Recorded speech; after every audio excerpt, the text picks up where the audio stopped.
Tudo bem com você? Que a graça e a paz de nosso Senhor Jesus esteja em sua vida. Pela graça e misericórdia do Senhor, aprove a Ele nos dar mais esta oportunidade de estarmos aqui para meditarmos na sua palavra. Eu estou expondo o Evangelho segundo escreveu João. Já expus até o capítulo 12. Hoje estarei entrando aí no capítulo 13. O capítulo 13, ele fala a respeito do fato de quando Jesus ele lava os pés dos seus discípulos.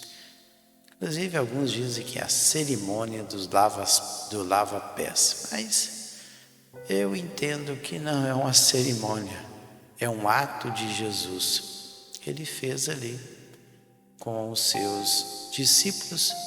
E este simples ato de lavar os pés, ele deixou uma lição muito importante para aqueles que o seguiram por um período aí de 3 anos e meio. Vamos lá então, vou compartilhar a minha Bíblia. Inclusive eu tenho uma playlist do Evangelho de João. Eu já expus desde o capítulo 1 até o capítulo 12.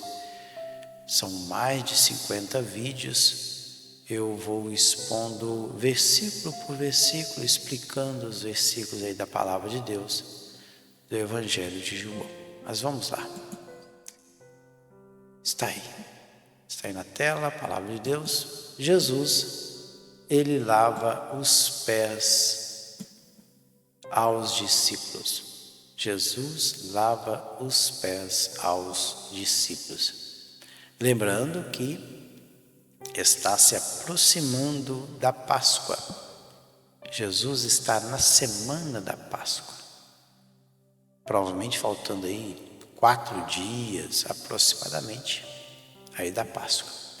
Diz assim: ora, antes da festa da Páscoa, sabendo Jesus que era chegada a sua hora de passar deste mundo para o Pai, tendo amado os seus que estavam no mundo, amou-os até o fim. Festa aqui é a festa da Páscoa, a principal festa dos judeus. É a primeira festa do ano, inclusive, porque os judeus eles festejavam pelo menos 3 vezes. 3 vezes eles vinham a Jerusalém para festejar. Você tinha Páscoa, Pentecoste e trombetas. Lembrando que na Páscoa eles comemoravam Páscoa, pães asmos e primícias. Pentecoste era Pentecoste somente. E depois, passado o período do verão, começava com trombetas, Yom Kippur e tabernáculos. E aí encerrava. Claro que depois do período Macabeus, aí o período interbíblico, eles adicionaram uma festa de inverno, que é a festa da dedicação. Esta festa foi colocada aí no calendário judaico de comemoração.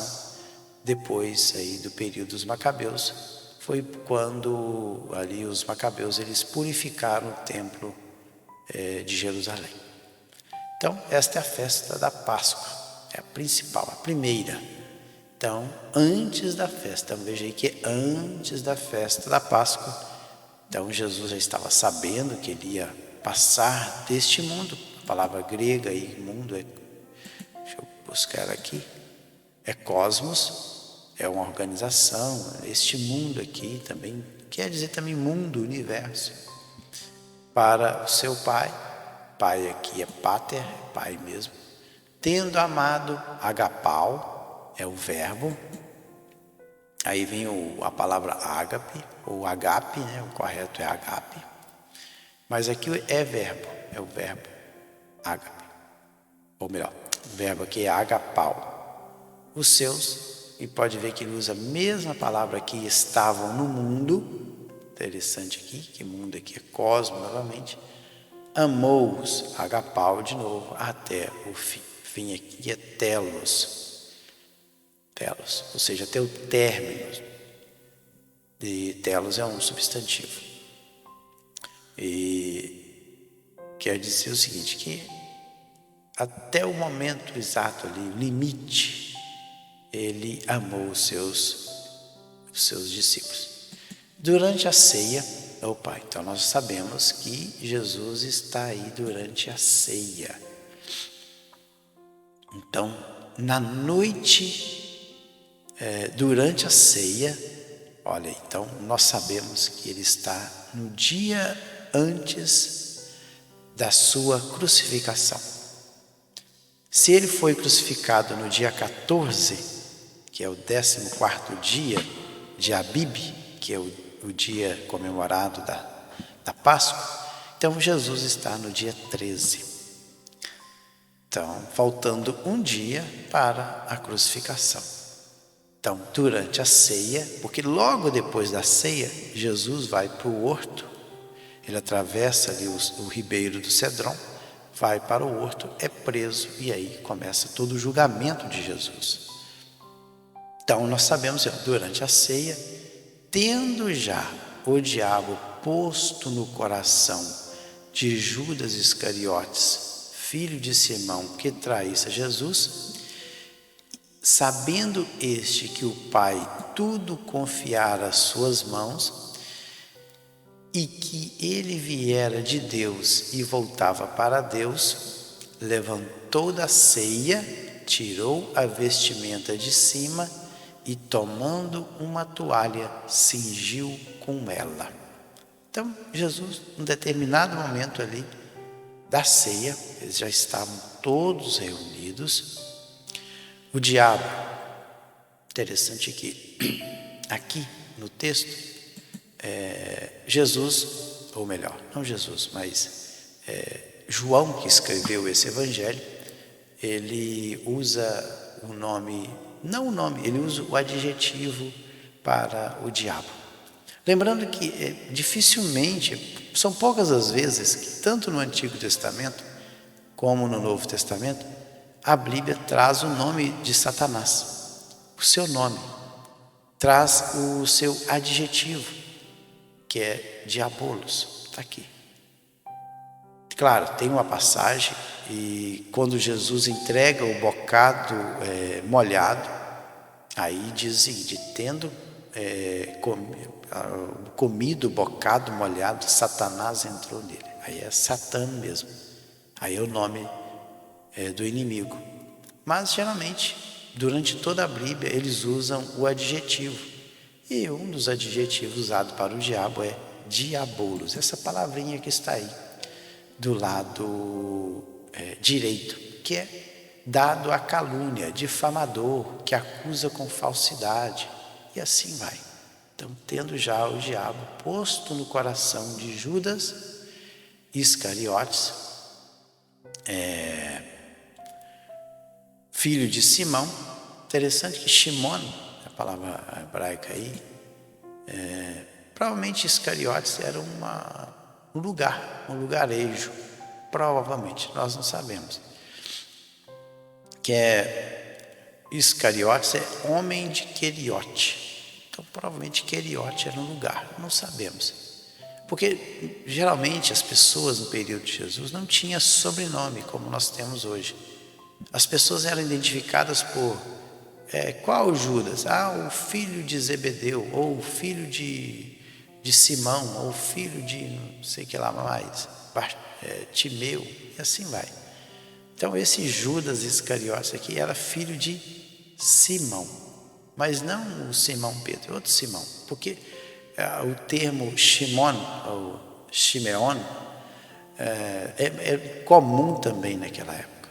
Tanto o nome aí de Judas, que o nome de Judas, Yehudá, o termo hebraico, inclusive o nome de Judas é um nome bonito, Yehudá. Yehudá seja louvado. E e Shimon, rocha ou pedra, que é o nome de Pedro, que traísse Jesus.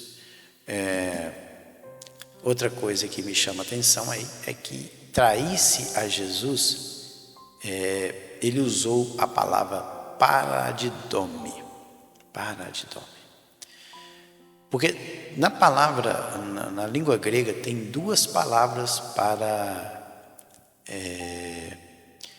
designar entregar. Dar é entregar. O entregar nas mãos. Tem a palavra didome e paradidome.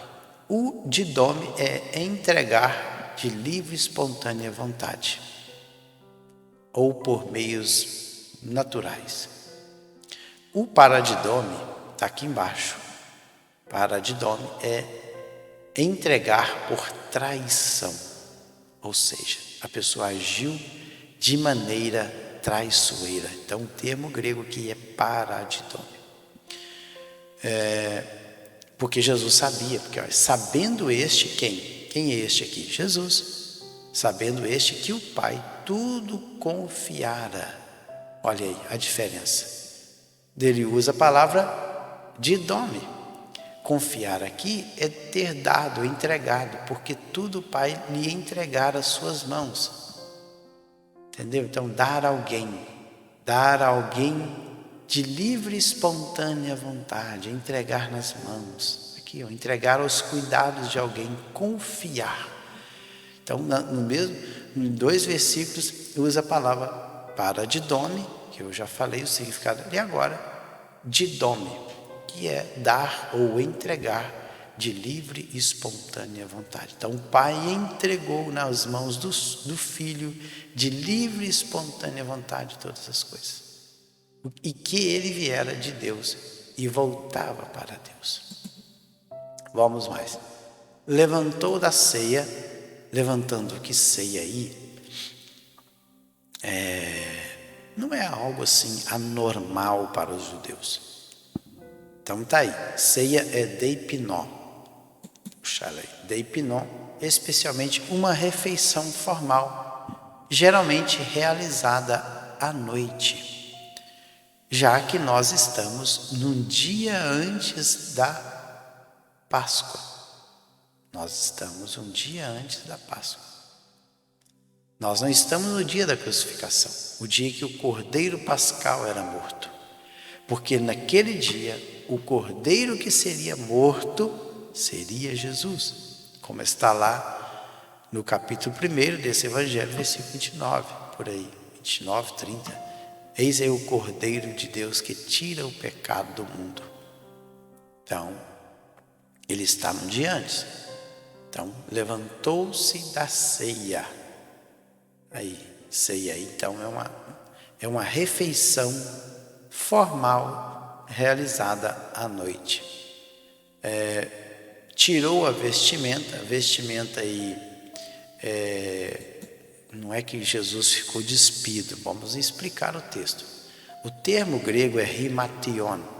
Himation é a capa ou manto, é a vestimenta exterior. Então Jesus estava com a capa externa e ele tira esta capa externa para que pudesse dar mais mobilidade para que ele fizesse esse trabalho. E tomando uma toalha, toalha é um tecido de linho, lention. Veja que vestimenta de cima é imation, e o outro é lention. Os dois aí são um substantivo. Cingiu com ela. O que é? O que é cingir aí? A palavra cingiu ou cingir-se é um verbo e é diazonumi. Diazonumi significa atar, pôr ao redor da cintura. Então Jesus pega uma toalha, ele a amarra ao redor da cintura. E depois, vamos lá, depois deitou água na bacia. Bacia aí é níper. Não uma bacia, mas é um recipiente, sim. Recipiente para lavar as mãos e os pés. É uma bacia. passou a lavar os pés aos discípulos e enxugar-lhes com a toalha com que estava cingido, de azonume. Então, ele coloca a água na bacia e ele começa a lavar os pés aos discípulos e enxugar-lhe os pés, com a toalha com que estava cingido. Vamos lá. Aproximou, pois-lhe Simão Pedro. Este lhe disse: Senhor, tu me lavas os pés a mim? Então, quando chegou a vez de Simão, Simão é sempre aquele que estava dialogando com Jesus. Parece que Simão tinha mais facilidade, ele era mais aberto, ele tinha essa, vamos dizer assim, essa franqueza, essa facilidade de conversar com Jesus. Mas, espera aí, Senhor, o Senhor vai lavar os meus pés? Porque lavar os pés de alguém, geralmente era trabalho de um escravo, era de um servo. Um servo é que lavava os pés das pessoas que entravam na casa. Isso era comum naquela época. As pessoas andavam o dia todo de sandálias. Não existia quase pavimentação naquele período. As pavimentações que existiam eram de pedra, mas as estradas eram de terra batida. Então é muita poeira, principalmente nesse período do ano, que não havia chuva. Então, o povo chegava com os pés empoeirados. Então, era normal eles lavarem os pés. Mas isso era trabalho de um escravo, de um servo.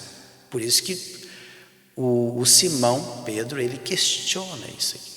Respondeu-lhe Jesus: o que eu faço não sabes agora, compreendê-lo-ás depois. Olha, o que eu estou fazendo você não sabes agora, compreendê-los depois. Vamos mais, 8. Disse-lhe Pedro: nunca me lavarás os pés. Respondeu-lhe Jesus: se eu não te lavar, não tens parte comigo. Interessante. Parte aí é parte mesmo.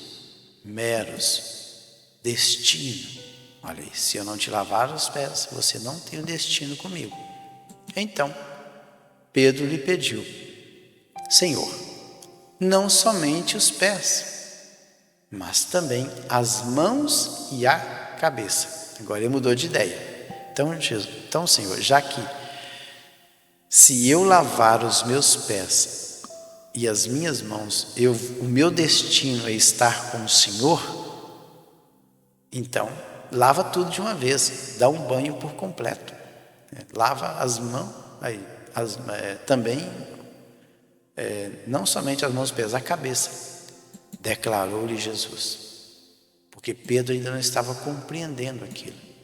Declarou-lhe Jesus: quem já se banhou não necessita lavar senão os pés.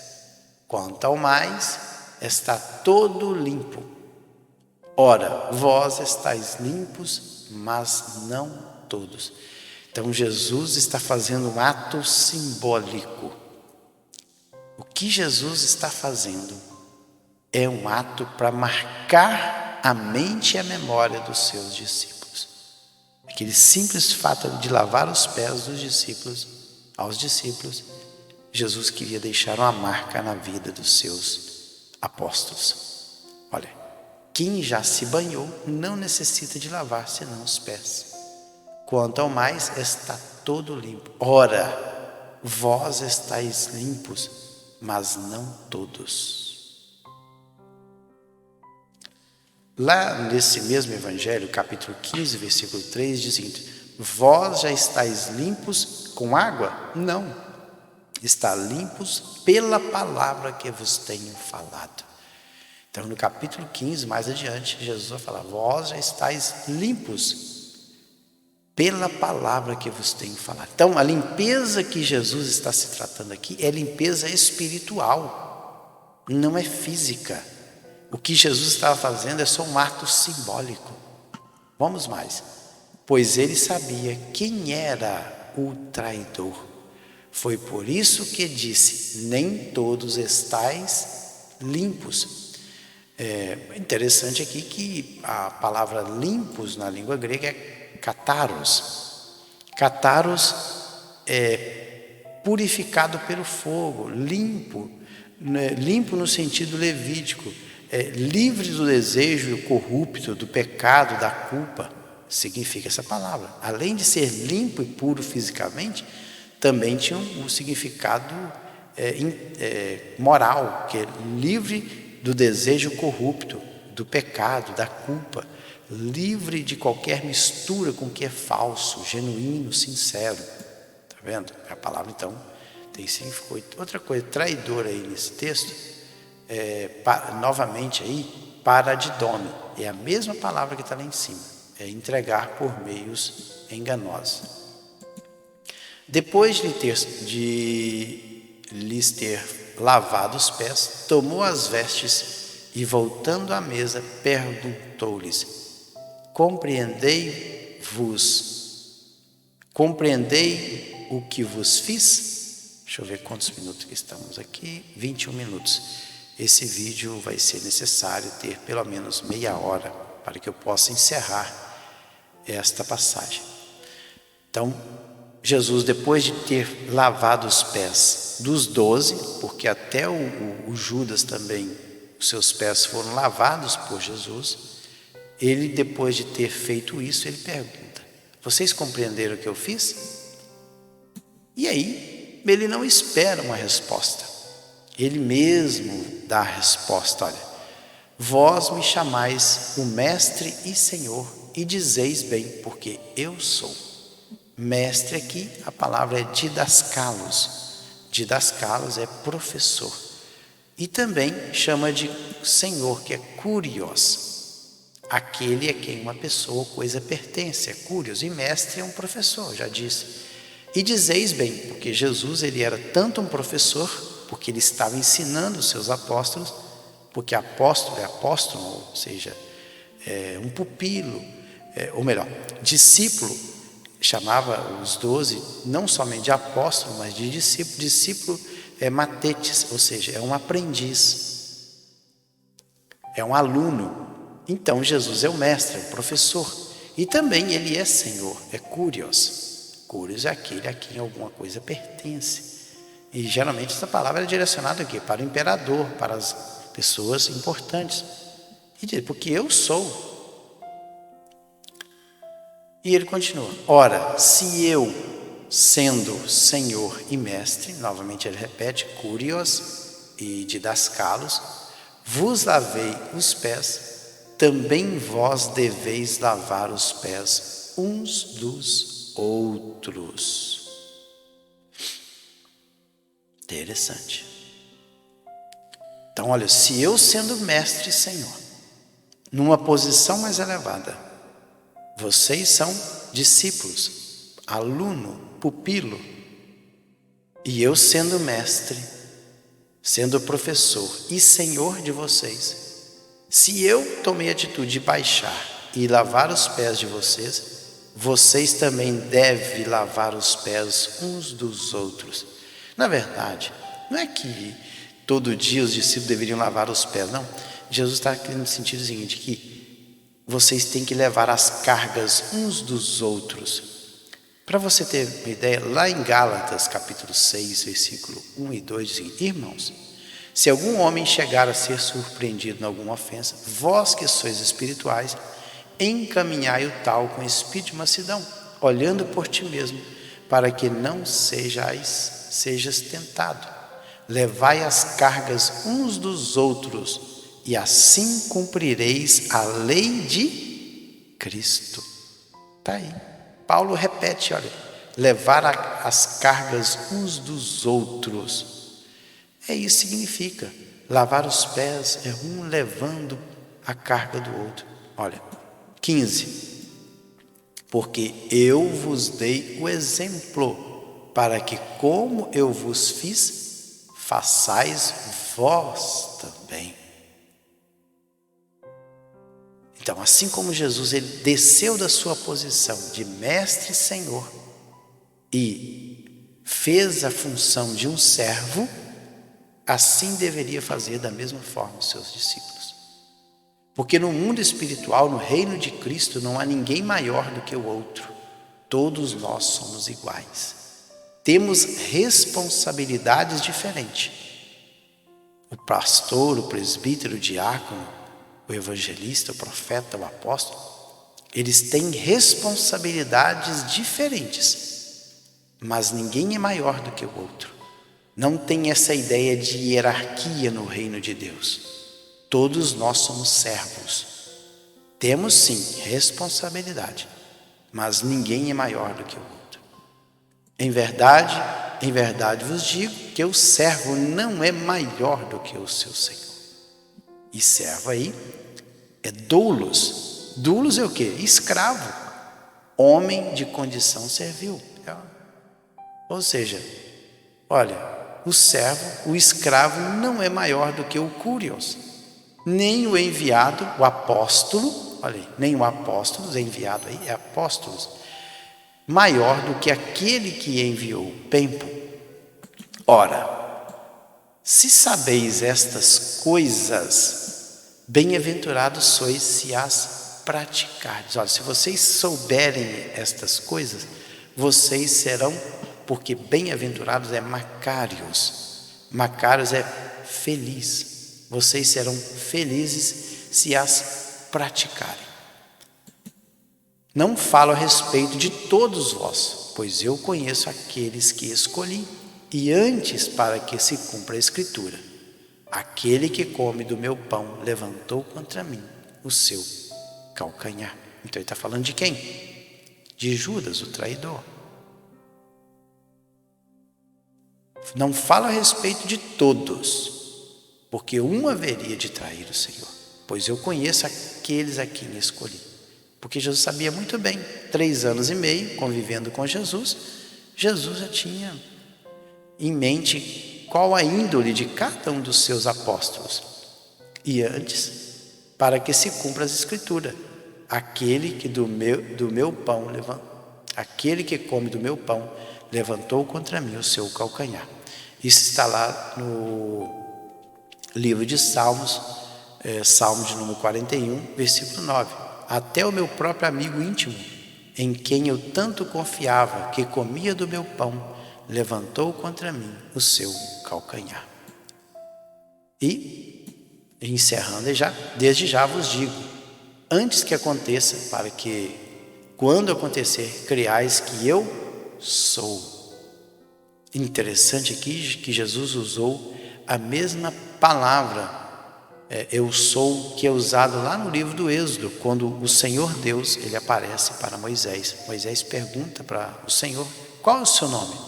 E ele diz, eu sou o que sou, e o que sou, estou te enviando.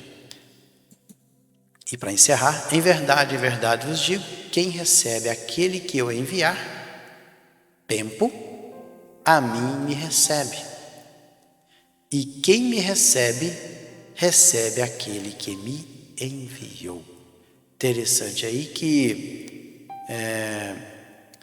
Jesus fala, quem recebe vocês como um apóstolo, como enviado de Deus, a mim me recebe. E quem me recebe, recebe aquele que me enviou. Interessante, olha. Quem recebe aquele que eu enviar, quem é que Jesus está enviando agora? Os seus apóstolos. A mim me recebe. Ou seja, quando a pessoa recebe um apóstolo, ele está recebendo a própria pessoa do Senhor Jesus. E ele diz, e quem me recebe, então se a pessoa está recebendo Jesus, automaticamente ele está recebendo aquele que enviou Cristo. Quem? Deus. Então quando alguém recebe uma pessoa na condição de apóstolo de Cristo, não somente ele está recebendo a Cristo, mas também o Pai. Eu vou ficando por aqui. No próximo vídeo, já 29 minutos, no próximo vídeo, eu estarei entrando aí no próximo assunto, que é o traidor é indicado. Fiquem todos na paz do Senhor Jesus.